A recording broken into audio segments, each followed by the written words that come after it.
Cette page d'évangile est assez impressionnante. Jésus qui rencontre Nicodème.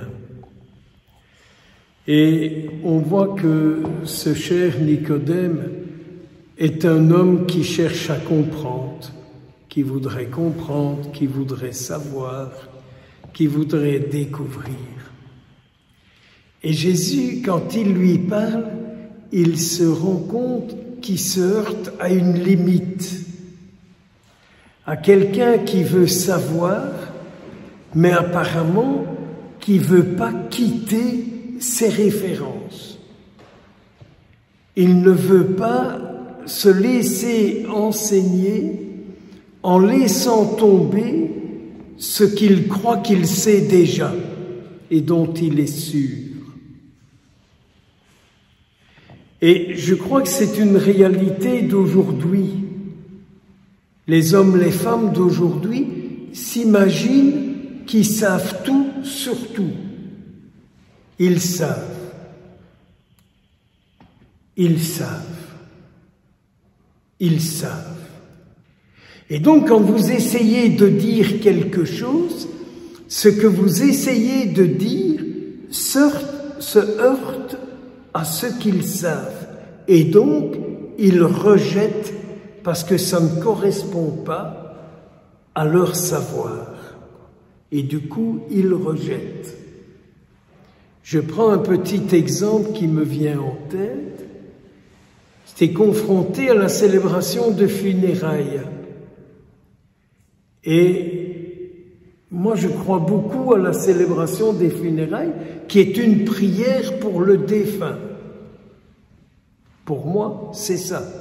C'est pas le panégyrique de « il était grand, gros, petit, mince, beau, vilain et de travers ». Non, c'est une prière pour le défunt. Et je disais à une personne qui venait avec des chants, je dis « oui, mais n'oubliez pas que les funérailles, c'est une prière pour le défunt. » « Je sais, je sais, je sais !» Sous un ton pitbull.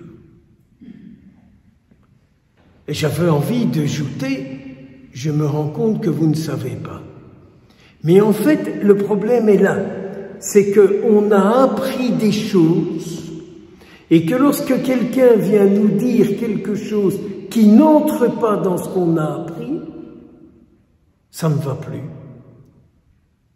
Ça cogne, ça cogne, ça cogne. Regardez un peu si ça ne vous arrive pas. Et donc, Jésus est confronté à ça avec Nicodème. Il lui dit, mais enfin, toi qui se permets d'enseigner tout Israël, comment se fait-il que tu ne puisses pas entendre moi qui viens de Dieu et qui te parle de lui? C'est vraiment un gros problème d'aujourd'hui. Enfin, moi, ça me marque très fort. C'est un gros problème d'aujourd'hui. On sait, et une nouveauté dans notre acquis, si ça ne nous plaît pas, si ça ne correspond pas à ce qu'on a appris ou à ce qu'on sait, hop là, on rejette. Et parfois la personne avec. C'est ce que Jésus vit. Et je vous dis, j'ai ça régulièrement. Ou alors quand, la même chose aussi, je disais à cette personne, mais on ne fait pas n'importe quoi de la liturgie.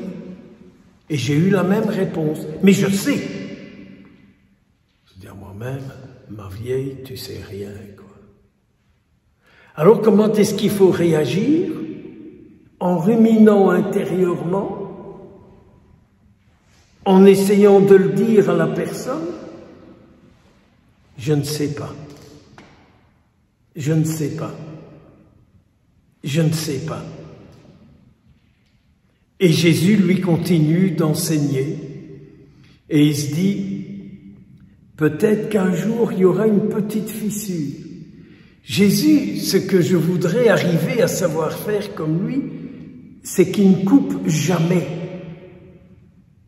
Jésus ne coupe pas, mais il laisse toujours une porte ouverte pour que l'autre puisse toujours revenir vers lui et qu'il soit toujours accueillant envers lui. Tandis que moi, celui qui m'a fait ça, j'ai du mal à recevoir encore la personne.